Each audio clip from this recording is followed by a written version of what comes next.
गुरु प्यारी परम सत्कार योग साध संगत जी, आज का रूहानियत भरा सत्संग संत कबीर साहिब जी की वाणी में से होने जा रहा है। और आज के सत्संग के वचन हैं, काल जाल जग जीव को गुर बिन कौन छुड़ाए, बिन गुरु नाम न पाइए, बिन नाम न छूटे माए। कबीर साहिब आज के सत्संग की शुरुआत में कहते हैं कि प्यारे, आंखें बंद करके एक क्षण के लिए अपने भीतर झांको और स्वयं से पूछो कि मैं कौन हूं, यह शरीर हूं या इस शरीर में रहने वाली सत्ता हूं जो जन्म लेती है, मरती है और फिर किसी और रूप में आ जाती है। यही प्रश्न मनुष्य को पशु से अलग करता है, क्योंकि पशु जीता है, खाता है, सोता है और मर जाता है, लेकिन मनुष्य पूछता है कि यह आना जाना क्यों, यह जन्म मरण का चक्कर क्यों, यह सुख दुख की लहरें क्यों। और जब यह प्रश्न भीतर से उठता है तभी सत्संग शुरू होता है, तभी आत्मा जागती है। यह संसार जिसे हम सच मान बैठे हैं, जिसे हम स्थायी समझ बैठे हैं, यह वास्तव में एक घूमता हुआ चक्र है, एक पहिया है जो दिन रात जन्म मरण, सुख दुख, लाभ हानि के बीच हमें घुमाता रहता है। कभी ऊपर, कभी नीचे, कभी हंसी, कभी आंसू। और इस चक्र का नाम है संसार। और इस चक्र को चलाने वाली शक्ति है काल। वही काल जो समय बनकर, मृत्यु बनकर, भय बनकर हर जीव को अपने बस में रखे हुए हैं।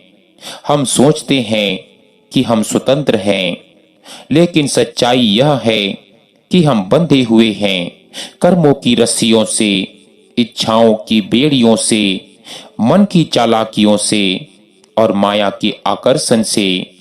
मन कहता है कि यह मेरा है, वह मेरा है, यह चाहिए, वह चाहिए, और आत्मा चुपचाप मन के पीछे पीछे चलती रहती है, जैसे कोई मासूम बच्चा किसी चालाक व्यक्ति का हाथ पकड़कर अंधे रास्तों पर निकल जाए। संत कहते हैं कि यह आत्मा मूल रूप से शुद्ध है, चेतन है, परमात्मा का अंश है, लेकिन यह अपनी पहचान भूल चुकी है। जैसे कोई राजा का बेटा मेले में खो जाए और वर्षों तक भीख मांगता फिरता रहे, उसे याद ही ना रहे कि वह कौन है, उसका घर कहाँ है, उसकी असली विरासत क्या है। और जब तक कोई पहचान कराने वाला ना मिले, तब तक वह उसी हालत में जीता और मरता रहता है। कबीर साहिब कहते हैं कि संसार का सबसे बड़ा रोग अज्ञान है, और इस अज्ञान का सबसे गहरा रूप है कि मैं शरीर हूं, मैं मन हूं, मैं यही नाम रूप हूं। जबकि संतों ने कहा कि तुम ना शरीर हो, ना मन हो, तुम तो वह आत्मा हो जो इन सब को देख रही है, सुन रही है, अनुभव कर रही है। लेकिन यह आत्मा इतनी गहराई से संसार में उलझ गई है कि उसे अपनी आवाज तक सुनाई नहीं देती। हमने पूजा की, पाठ किए, व्रत रखे, दान किए, तीर्थ गए, लेकिन फिर भी जन्म मरण क्यों नहीं छूटा? क्योंकि ये सब क्रियाएं शरीर और मन के स्तर पर हुई, आत्मा के स्तर पर नहीं। जैसे कोई व्यक्ति प्यासा हो और वह खाली गिलास धोता रहे, प्यास नहीं बुझेगी। पानी चाहिए, और आत्मा की प्यास केवल एक ही जल से बुझती है, और वो है नाम। अब प्रश्न उठता है कि आखिर नाम ही क्यों, और कोई साधन क्यों नहीं? क्योंकि नाम कोई शब्द नहीं, नाम कोई उच्चारण नहीं, नाम कोई मंत्र नहीं जिसे जुबान से दोहराया जाए।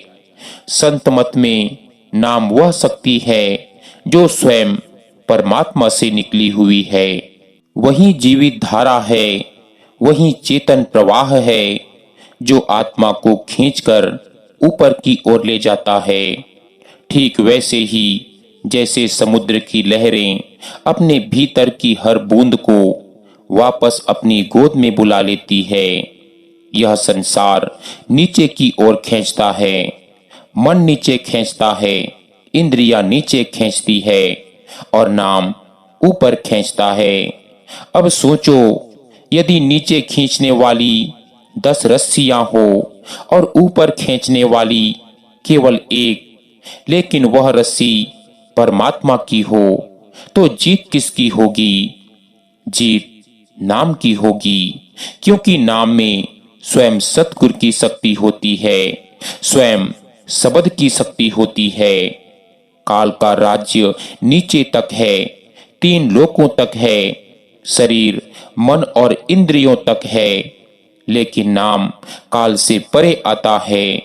इसीलिए काल नाम से डरता है, इसीलिए काल चाहता है कि जीव नाम से दूर रहे। कभी आलस्य डालकर, कभी नींद डालकर, कभी शंका डालकर और कभी संसार की जिम्मेदारियों का बोझ डालकर, और जीव हर बार धोखा खा जाता है। अब सवाल पैदा होता है कि गुरु क्यों आवश्यक है? क्योंकि गुरु ही नाम देता है। और नाम क्यों आवश्यक है? क्योंकि वही आत्मा को उसकी असली दिशा याद दिलाता है। जैसे कोई खोया हुआ यात्री कंपास या दिशा मिलने पर अपने कदम अपने आप बदल लेता है, यह आत्मा अनंत जन्मों से भटक रही है। कभी देव बनी, कभी मनुष्य, कभी पशु, कभी पक्षी, कभी सूक्ष्म योनियों में, और हर जन्म में उसने यही सोचा कि अब तो सुख मिलेगा, अब तो शांति मिलेगी, लेकिन हर बार वही अधूरापन, वही खालीपन, वही डर। और यही खालीपन इस बात का संकेत है कि आत्मा अपने घर से दूर है। नाम आत्मा को घर की याद दिलाता है। नाम आत्मा के भीतर छिपी चेतना को जगाता है। नाम आत्मा और परमात्मा के बीच का सेतु है, पुल है, और बिना पुल के नदी पार नहीं होती, चाहे कोई कितना ही तैरने की कोशिश कर ले। इस संसार में जो कुछ भी दिखाई देता है वह नश्वर है, जो सुनाई देता है वह बदलने वाला है, जो मिलता है वह छीनने वाला है, लेकिन नाम शाश्वत है, अटल है, क्योंकि वह दृश्य नहीं बल्कि अनुभव है, और अनुभव वही जो भीतर घटे। संगत जी, आज का सत्संग केवल सुनने के लिए नहीं है, यह आत्मा को जगाने की पुकार है। यह याद दिलाने की कोशिश है कि तुम संसार के नहीं हो, संसार तुम्हारे उपयोग के लिए है और नाम तुम्हारी मुक्ति का द्वार है। अब हम समझेंगे कि यह संसार आत्मा को कैसे बांधता है, काल के नियम क्या है और नाम इन नियमों को कैसे तोड़ता है। आज बस इतना समझ लो कि संसार में कोई भी शक्ति आत्मा को मुक्त नहीं कर सकती, क्योंकि संसार स्वयं बंधन है, और जो बंधन में है वह बंधन कैसे काटेगा। नाम ही वह शक्ति है जो बंधन से परे से आती है, और वही आत्मा को जन्म मरण के चक्कर से बाहर निकालती है। अब जरा गहराई से समझने की कोशिश करो कि यह काल कौन है, यह शक्ति कौन सी है जो आत्मा को बार बार जन्म और मृत्यु के चक्कर में घुमाती रहती है।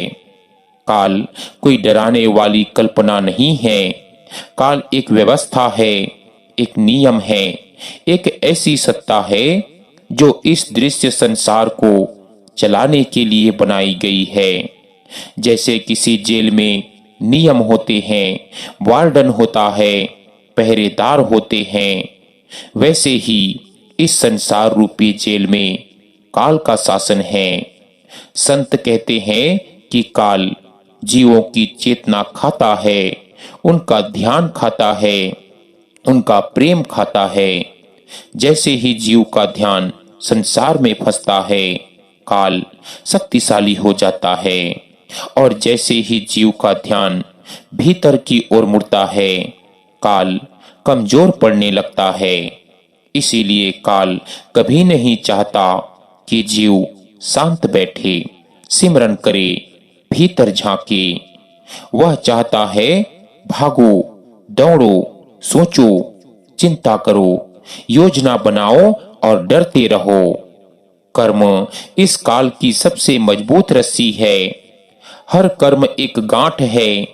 कुछ गांठें मोटी होती है तो कुछ पतली, लेकिन गांठ तो गांठ है, और जब तक गांठ खुलती नहीं, रस्सी नहीं कटती, हम सोचते हैं कि अच्छे कर्म हमें मुक्त कर देंगे। लेकिन अच्छे कर्म सोने की जंजीर है, बुरे कर्म लोहे की, दोनों बांधते हैं। फर्क सिर्फ इतना है कि सोने की जंजीर चमकदार होती है। मन इस जंजीर का दलाल है। मन कहता है थोड़ा और कर लो, थोड़ा और भोग लो, थोड़ा और जमा कर लो, बाद में परमात्मा को याद करेंगे। लेकिन वह बात कभी नहीं आता, क्योंकि मन का पेट कभी नहीं भरता। जितना दो उतना और मांगता है, और आत्मा मन के पीछे पीछे थक जाती है, लेकिन रुक नहीं पाती। अब सोचो, ऐसी स्थिति में कोई साधन अगर मन के अधीन हो तो वह कैसे मुक्ति देगा? पूजा मन से हुई, तप मन से हुआ, दान मन से हुआ, मन थोड़ा प्रसन्न हुआ, थोड़ा हल्का हुआ, लेकिन मन राजा ही बना रहा और आत्मा सेवक ही रही। इसीलिए जन्म मरण चलता रहा। नाम एक क्रांति है। नाम मन के ऊपर का साधन है। नाम मन से नहीं किया जाता, नाम मन को किया जाता है।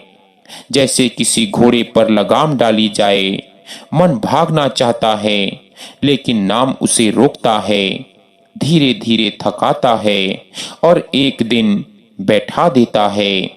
नाम कोई कल्पना नहीं, नाम एक जीवित धारा है। जब सतगुरु नाम देता है तो वह अपनी चेतना का अंश उस नाम में जोड़ देता है। इसीलिए नाम अकेला नहीं होता, उसके साथ गुरु की शक्ति होती है, और जहां गुरु की शक्ति होती है वहां काल की चलती नहीं।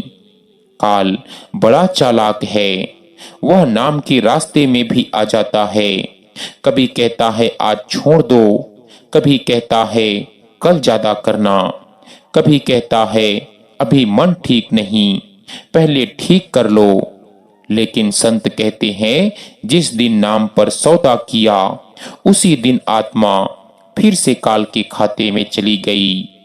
ध्यान रखना, नाम कोई सौदा नहीं, नाम कोई सुविधा नहीं, नाम कोई खाली समय का काम नहीं है। नाम तो आत्मा की सांस है। जैसे सांस बिना सोचे चलती है, वैसे ही नाम चलना चाहिए, भीतर चुपचाप निरंतर। जब आत्मा नाम में टिकती है तो धीरे धीरे कर्म जलने लगते हैं। जैसे आग में पड़े बीज अंकुर नहीं बनते, कर्म भोग तो बनते हैं, लेकिन नए कर्म पैदा नहीं होते। और यही मुक्ति की शुरुआत है। कर्म खत्म नहीं होते एक दिन में, लेकिन उनकी पकड़ ढीली पड़ने लगती है। काल तब डरता है जब उसे पता चलता है कि यह जीव अब फिसल रहा है, अब यह हाथ से निकल सकता है। इसीलिए वह आखिरी दांव खेलता है, और वो है अहंकार। अहंकार कहता है कि तुम बहुत आगे बढ़ गए, तुम खास हो, तुम चुने हुए हो, और जो अहंकार में फंसा वह फिर नीचे गिरा। नाम सिखाता है झुकना, नाम सिखाता है मिटना, नाम सिखाता है कुछ ना होना, और जो कुछ नहीं होता वही सब कुछ बनता है। जब आत्मा खाली होती है तभी परमात्मा भरता है। सत्संग का अर्थ यही है कि सच का संग, और सच यह है कि हम ना करने वाले हैं, ना बचाने वाले हैं। सब कुछ गुरु और नाम की मेहर है। जितना यह भाव गहरा होगा उतना काल कमजोर होगा। धीरे धीरे आत्मा भीतर की ओर खिसकने लगती है। बाहर की आवाजें फीकी पड़ने लगती है। संसार वहीं रहता है, जिम्मेदारियां वही रहती है, लेकिन पकड़ ढीली हो जाती है। जैसे किसी ने कसकर पकड़ा हुआ हाथ थोड़ा ढीला छोड़ दिया हो। यही वह मोड़ है जहां से यात्रा शुरू होती है। अभी मंजिल दूर है, लेकिन दिशा सही हो गई है। अब आत्मा नीचे नहीं जा रही, अब वह ऊपर की ओर देख रही है, सुन रही है, खींच रही है। अब हम और गहराई से देखेंगे कि नाम आत्मा को भीतर कैसे उठाता है, ध्यान कैसे बदलता है, और वह कौन सी सूक्ष्म शक्ति है जो आत्मा को सचखंड की ओर खींचती है। लेकिन अभी बस इतना समझ लो कि जिस दिन नाम जीवन का केंद्र बन गया, उस दिन संसार किनारे होने लगा, और जिस दिन संसार केंद्र बना उस दिन नाम औपचारिक रह गया। मुक्ति केंद्र बदलने से आती है, और केंद्र बदलने की शक्ति केवल नाम में है। अब जरा उस रहस्य के पास चलें जिसे संतों ने नाम कहा है, लेकिन जिसे समझे बिना हम वर्षों तक केवल शब्दों में उलझे रहते हैं। क्योंकि जब तक नाम को शब्द समझा जाए तब तक उसकी शक्ति प्रकट नहीं होगी। नाम कोई बोला हुआ अक्षर नहीं है, नाम कोई जप की आवाज नहीं है। नाम वह चेतन धारा है जो परमात्मा से चलकर आत्मा तक आती है, और आत्मा को वापस परमात्मा तक ले जाने की ताकत रखती है। संसार में जितनी भी शक्तियां हैं वे नीचे की ओर बहती है। धन की शक्ति नीचे खींचती है, पद की शक्ति नीचे खींचती है, रिश्तों की शक्ति नीचे खींचती है, और नाम की शक्ति ऊपर की ओर खींचती है। इसीलिए जब जीव नाम के रास्ते पर चलता है तो उसे ऐसा लगता है जैसे वह धारा के विपरीत तैर रहा हो। थकान होती है, मन बहाने बनाता है, लेकिन संत कहते हैं यही सही दिशा है। गुरु जब नाम देता है तो वह केवल विधि नहीं सिखाता, वह अपनी दृष्टि देता है, अपनी जिम्मेदारी देता है, अपनी शक्ति जोड़ता है। इसीलिए नाम गुरु से अलग नहीं है, और गुरु नाम से अलग नहीं है। जो गुरु को मानता है लेकिन नाम को हल्का समझता है वह भी भटका हुआ है, और जो नाम को पकड़ता है लेकिन गुरु से दूरी रखता है वह भी रास्ता खो देता है। मन पूछता है नाम दिखता क्यों नहीं, सुनाई क्यों नहीं देता, अनुभव क्यों नहीं होता। और संत मुस्कुराकर कहते हैं कि जो देखने सुनने वाला है वही तो नाम से ढका हुआ है। जैसे आंख पर पट्टी बंधी हो और वही आंख पट्टी देखने की कोशिश करे, पट्टी हटेगी तो दिखेगी, और पट्टी नाम से ही हटती है। शुरुआत में नाम बोझ लगता है, जिम्मेदारी लगता है, अनुशासन लगता है, क्योंकि मन को लगाम पसंद नहीं। लेकिन धीरे धीरे वही नाम सहारा बन जाता है, वही नाम विश्राम बन जाता है, वही नाम मीठा लगने लगता है। जैसे कोई कड़वी दवा रोग काटते काटते अमृत बन जाए। नाम का काम है ध्यान को इकट्ठा करना। आत्मा की शक्ति ध्यान में बिखरी हुई है, थोड़ा आंखों में, थोड़ा कानों में, थोड़ा जीभ में, थोड़ा विचारों में, और नाम इन सब बिखरे हुए टुकड़ों को समेटकर एक बिंदु पर लाने लगता है। और जब ध्यान इकट्ठा होता है तभी भीतर का दरवाजा खुलता है। यह दरवाजा बाहर नहीं है, यह किसी मंदिर, मस्जिद, गिरजाघर में नहीं, यह शरीर के भीतर है और संतों ने उसका संकेत दिया है। लेकिन मन उसे कल्पना बना देता है और जो कल्पना में गया वह नाम से चूक गया। नाम कल्पना नहीं, अनुभव की तैयारी है। काल को सबसे ज्यादा डर इसी बात से लगता है कि जीव का ध्यान भीतर टिक जाए, क्योंकि भीतर टिकते ही जीव काल के दायरे से बाहर खिसकने लगता है। इसीलिए भीतर जाने से पहले 100 बहाने खड़े होते हैं। कभी शरीर दुखने लगता है, कभी नींद आती है, कभी पुराने विचार आते हैं और जीव घबरा जाता है, सोचता है कि कुछ तो गड़बड़ है। संत कहते हैं कि गड़बड़ नहीं, सफाई हो रही है।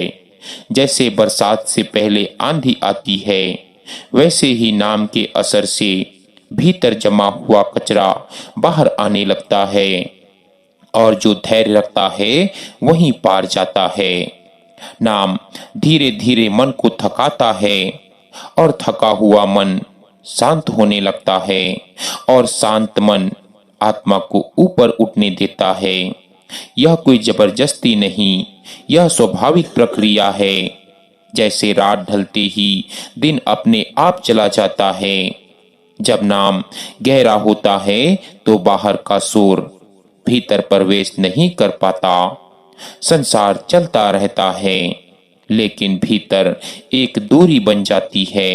जैसे नदी बहती रहे लेकिन कमल का पत्ता गीला ना हो, यही नाम की कमाल है। गुरु की मेहर यहीं से दिखाई देने लगती है। कभी किसी संकट में अचानक सहारा मिल जाता है, कभी मन बिना कारण हल्का हो जाता है, कभी भीतर से कोई खिंचाव महसूस होता है। यह सब नाम की परछाई है, असली यात्रा अभी बाकी है। संत कहते हैं जल्दी मत करो, अनुभव मांगोगे तो रुक जाओगे, विश्वास रखोगे तो बढ़ते जाओगे। नाम का रास्ता धैर्य का रास्ता है और धैर्य वहीं रख पाता है जिसे भीतर कहीं भरोसा होता है कि कोई उसे थामे हुए हैं। धीरे धीरे आत्मा को यह एहसास होने लगता है कि वह अकेली नहीं है, कोई है जो उसे जानता है, समझता है, बुला रहा है। और यही बुलावा आत्मा को संसार से थोड़ा थोड़ा छुड़ाने लगता है। संगत जी, नाम कोई करने की चीज नहीं, नाम होने की अवस्था है। और जब जीव नाम में होने लगता है तो संसार अपने आप छूटने लगता है। अब बात उस बिंदु पर आती है जहां नाम केवल स्मरण नहीं रह जाता, बल्कि भीतर की एक जीवित पुकार बन जाता है। जैसे किसी बच्चे की रोने की आवाज मां तक अपने आप पहुंच जाती है, वैसे ही जब नाम गहराता है तो आत्मा की पुकार परमात्मा तक जाने लगती है और यहीं से शब्द की यात्रा शुरू होती है।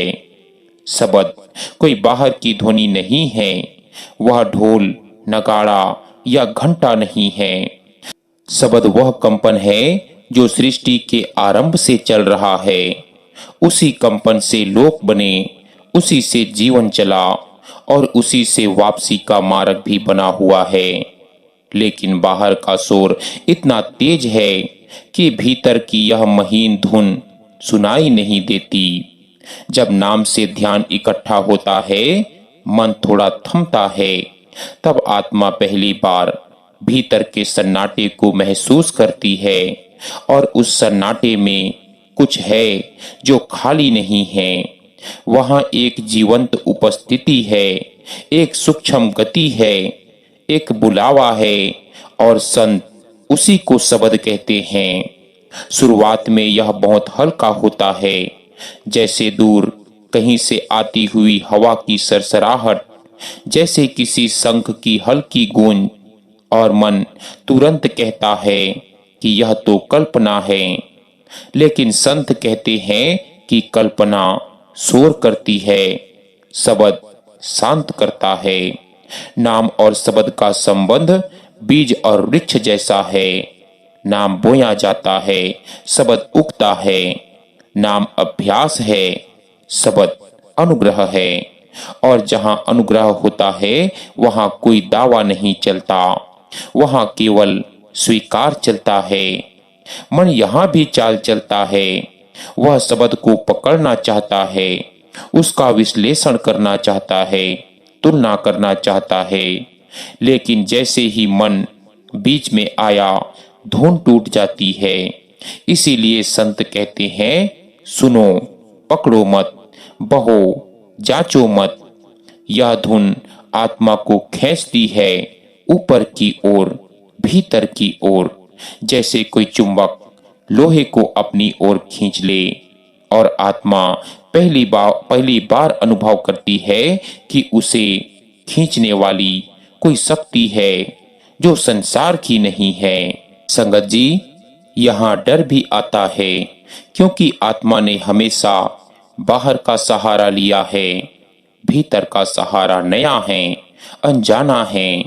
लेकिन गुरु की दी हुई समझ कहती है कि डरो मत, यह वही रास्ता है जिस पर तुम हमेशा से चलना चाहती थी।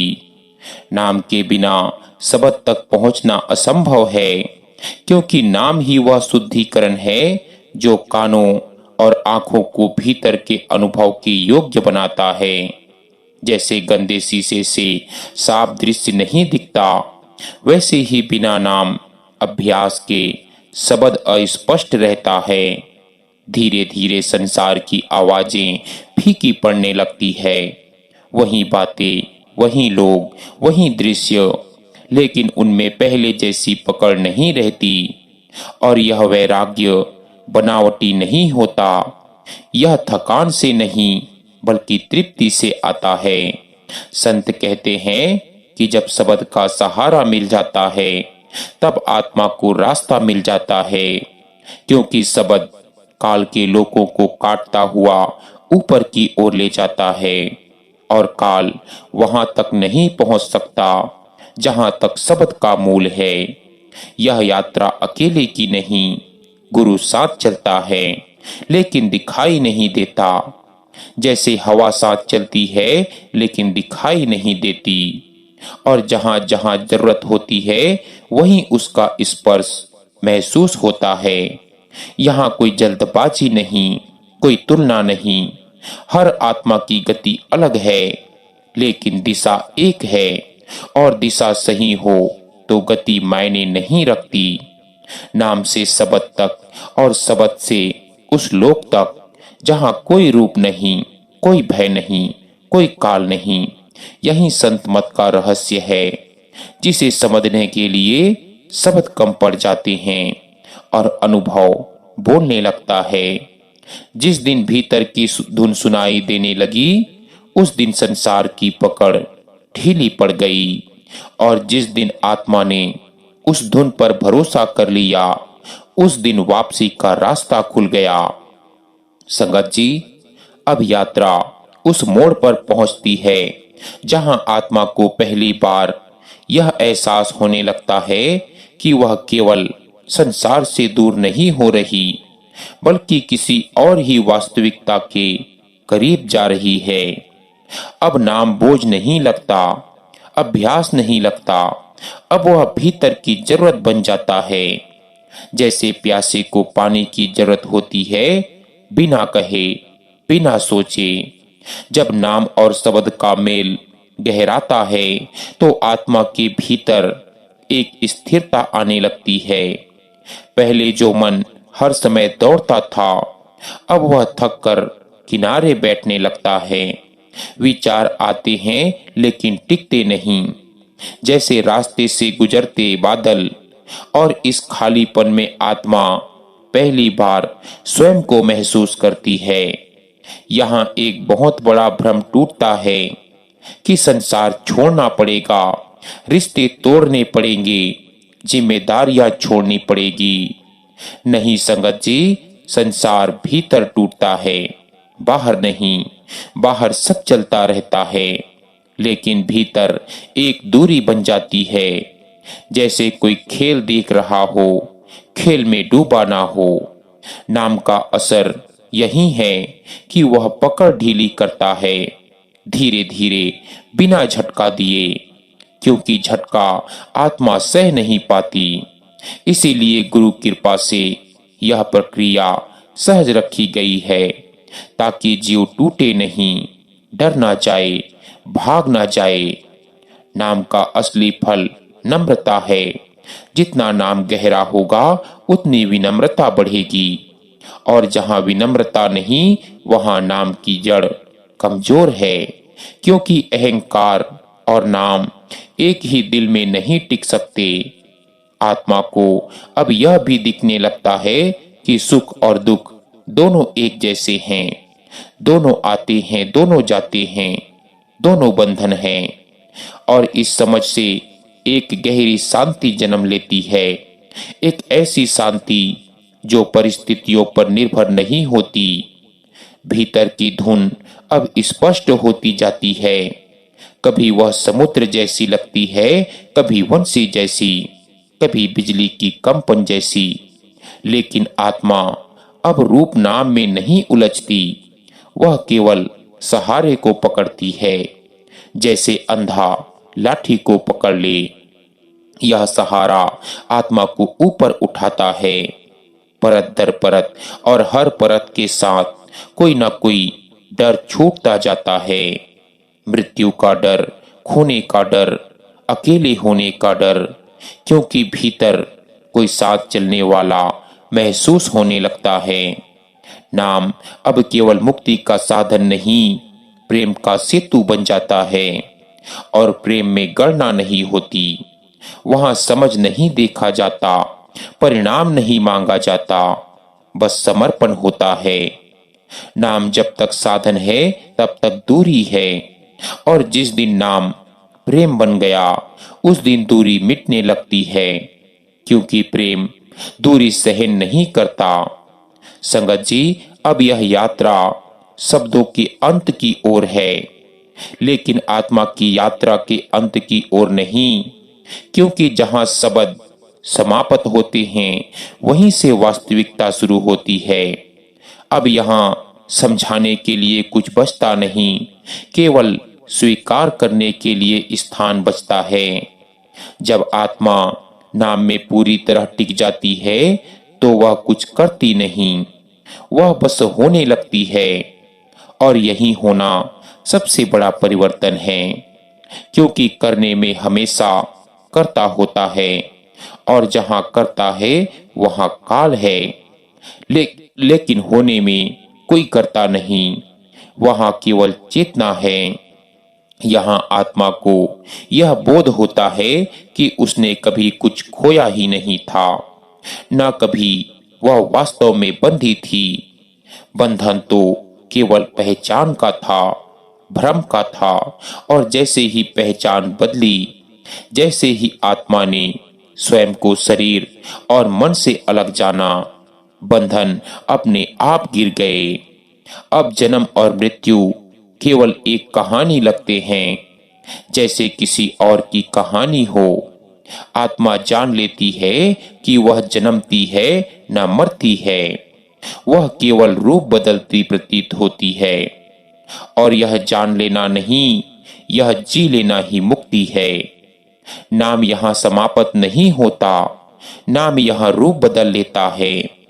अब वह अभ्यास नहीं, अब वह अवस्था है, प्रेम है, रस है, ऐसा रस जिसमें कोई तृप्ति की सीमा नहीं, क्योंकि यह रस स्वयं परमात्मा का है।